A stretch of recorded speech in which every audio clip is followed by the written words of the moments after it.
Okay, so this meme from Prager U kills me every time I see it. Apparently, Prager's going woke now, so that's cool. Like, do you know anything about these dudes' politics? Hey, I'm Tori. I'm a writer, speaker, educator, and the creator of White Homework, which teaches you stuff racists think that you shouldn't be allowed to learn in school. So, just to bring everyone up to speed, Civil War, Emancipation Proclamation happens in the middle of that.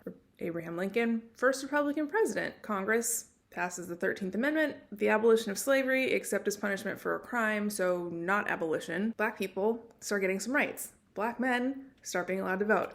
And yes, they mostly voted Republican.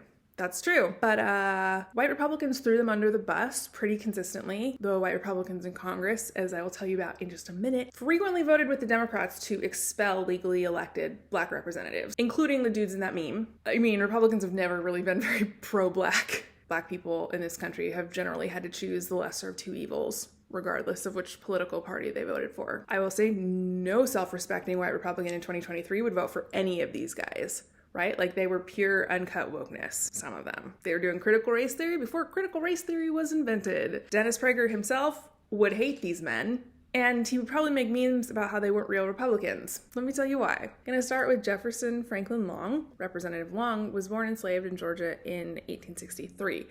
The first thing he did that we know of in his life was break the law by learning how to read and write. Already problematic for today's conservatives because law and order. Fast forward 30 years. Following the Emancipation Proclamation in 1866, Long started a campaign to increase literacy among Black Americans. Isn't that kind of excluding white people if you're advocating for Black people to be able to learn how to read? Like, reverse racism. Long also became one of the leaders of the Georgia Labor Convention, which organized Black agricultural workers to demand better pay and treatment.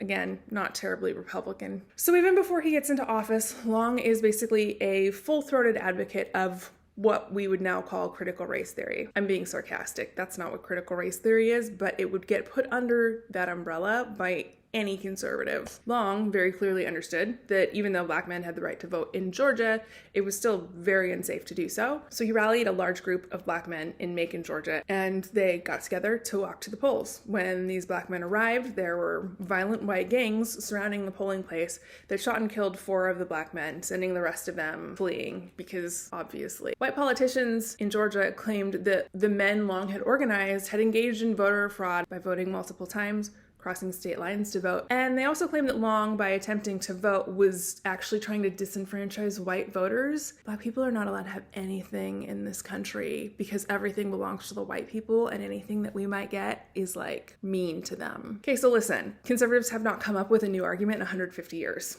Say what you will about how fucked up the Democrats are, at least sometimes they get new ideas. Long actually served a whole 3 months in the House of Representatives. He was the first Black man to speak on the House floor. During which time he urged his fellow Republicans to not allow Confederate traitors to return to their positions as representatives within the federal government because they had betrayed the country. Shockingly, white Republicans decided to side with the traitors and not with their Black Party comrades. Who could have seen this coming? Long left office in 1871, and by the late 1870s, he was encouraging Black Georgians to vote for independent Democrat politicians because Republicans were doing basically nothing to protect the rights of Black Southerners. So yeah, a banner-waving Republican success story, Dennis. Great work, bro. Next, Robert Brown Elliott. Robert Brown Elliott was born in 1842 in Liverpool, England. He served in the British Navy and, I don't know, defected to the United States.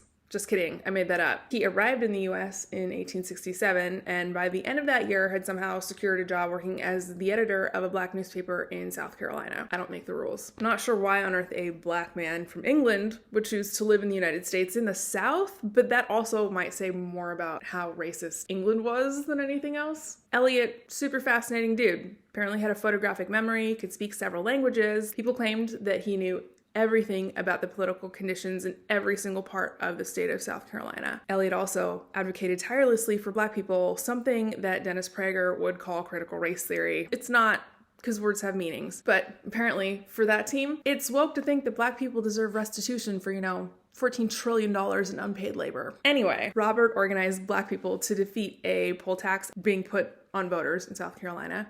In 1870, the governor of South Carolina actually appointed Robert to a position called Assistant Adjutant General, which questions that meant that Eliot could use the Second Amendment to raise a militia in South Carolina to go fight the Klan. As a dark-skinned black man, white Republicans were not super excited about him being elected to the House. Most of the black people who were elected immediately following the Civil War were mixed race. He was also labeled as too radical for most of the white Republicans because he supported black civil rights. Eliot argued against the amnesty bill, which would have allowed for Confederate traitors to serve in the government they just fought a war to destroy. White Republicans voted to restore the traitors' rights, give them power back. Didn't work out great. As a representative, Eliot helped pass a civil rights bill that banned discrimination in public transportation, public accommodations, and public schools. People who opposed this particular civil rights bill argued that protecting the civil rights of black Americans is unconstitutional. So, why do we have a constitution if it doesn't protect people's rights? Eliot argued that the Constitution protected the human rights of all people, including women getting the right to vote. Wow, Dennis Prager supports a feminist. That's weird. Okay, I guess we're going to talk about Josiah Thomas Walls. Walls was born into slavery in 1842 in Virginia. During the Civil War, he was forced to be the slave of a Confederate artilleryman, and then he was captured by Union soldiers and was able to attend at least a little bit of school before joining the Union Army. Following the war, Walls settled in Florida, while the Republican Party in that state was falling all over itself to steal land from black and native people. In fact, the U.S. House official website says this: the Republican Party had disintegrated into factions of scallywags and carpetbaggers, each of these groups fighting for the loyalty of the large constituency of freemen. This is true, and also they were there to steal stuff. So, while Republican Florida man is out here trying to run every scam in the book, the Klan is getting tight, and they are using this stretch of time to expand all across the state of Florida, committing atrocities and terrorism against black people. Walls gets tapped to run against a Confederate veteran, Silas Niblack, in the district's general election. Niblack's argument against Walls is basically look, this black dummy doesn't know how to govern, he can barely read or write. Walls is also the target of an assassination attempt while campaigning, nearly getting shot in Gainesville. Once Walls had won the election, Niblack started claiming that the Democrats' ballots had been thrown out illegally, comically because of the timing of stuff and the way that the states were getting readmitted into the Union. By the time Republicans had voted against Walls, he had already run another race against Niblack and won again. Walls was apparently very effective at advocating for Florida in the House of Representatives. He even managed to garner praise from a Jacksonville newspaper, probably a big deal with the white supremacy and all. Walls called for statewide infrastructure improvements in Florida, including brand new telegraph lines, post offices, courthouses, all kinds of stuff, because, post-war infrastructure, these things need to be built or repaired. So, Walls, pretty cool, not super conservative. Robert Carlos DeLarge. This guy's life is actually bonkers. Robert DeLarge, which is how I'm pronouncing it, feel free to correct me if that's wrong, grew up a wealthy resident of Charleston, South Carolina. Apparently there's some debate over whether DeLarge was born a slave or born to free mixed-race parents. More interestingly, even in this debate, is the argument goes that if his parents were free mixed-race people, that they actually owned slaves themselves. I'll leave you to figure out which one of these options is statistically more likely. Next on the bonkers list, this dude built his own wealth by sewing uniforms for the Confederate Army. Apparently, he donated most of his earnings from the Confederate Army to the Republican Party, which just kills me. But look, this is the mound of dirt upon which I am willing to die. Capitalism will not save black people. Third on the list, he opposed compulsory education, but supported state funding for integrated public schools. He supported literacy testing for voters, which just goes to show that not all skin folk are kinfolk. He did advocate for something I am personally a fan of,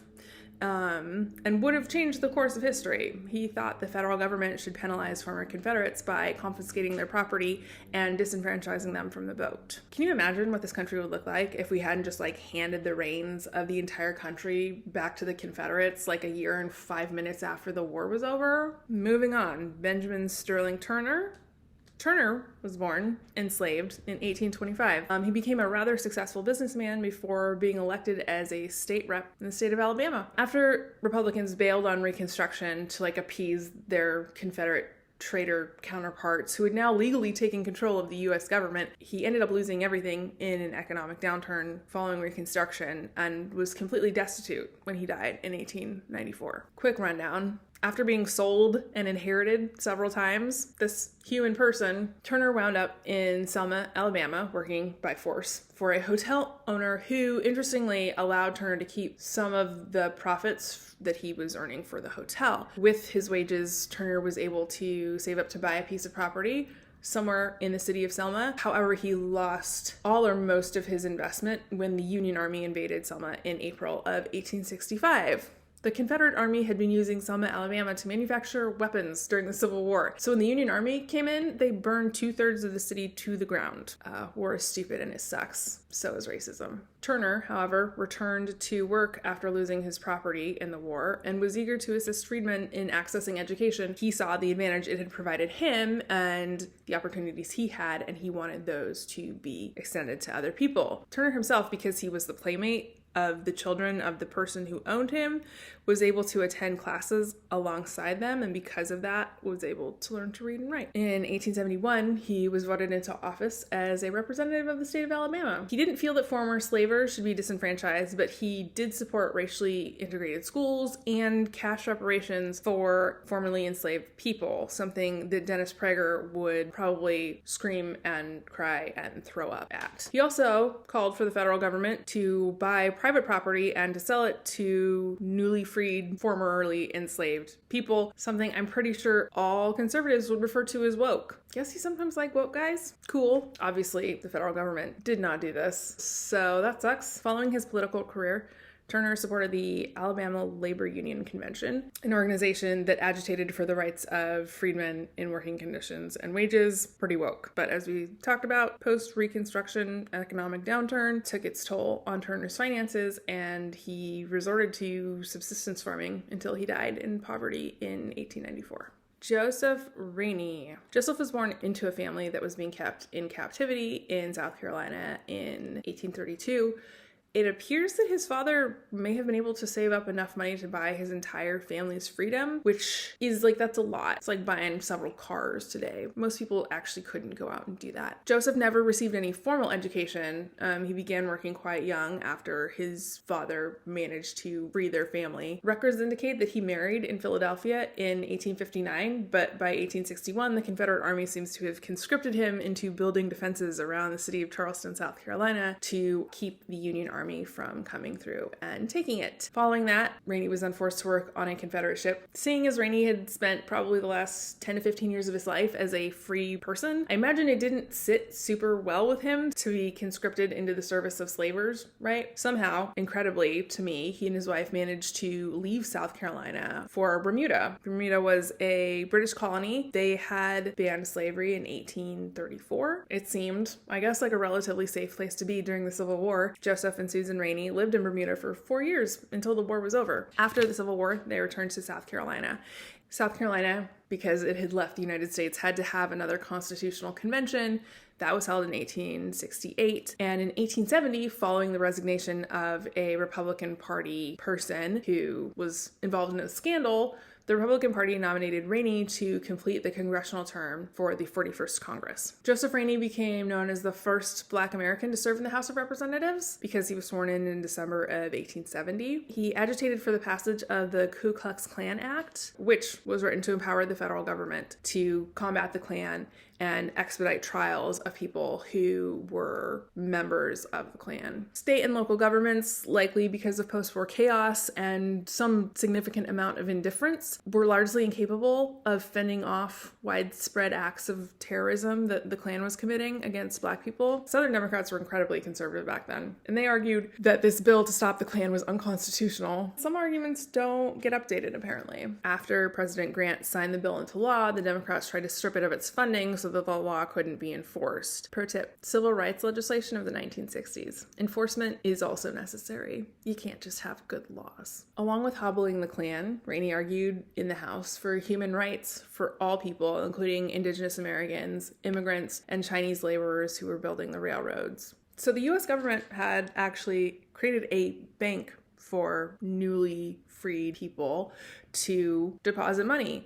I have questions because this institution collapsed really quickly, and like most of that money was lost. Doesn't sound remotely sketch at all. Rainey argued that the remaining assets needed to be overseen by the federal government and agitated for the lost funds to be reimbursed. This endeavor of getting Black people reimbursed for the funds that had just like gone up in flames, largely unsuccessful, which is unsurprising.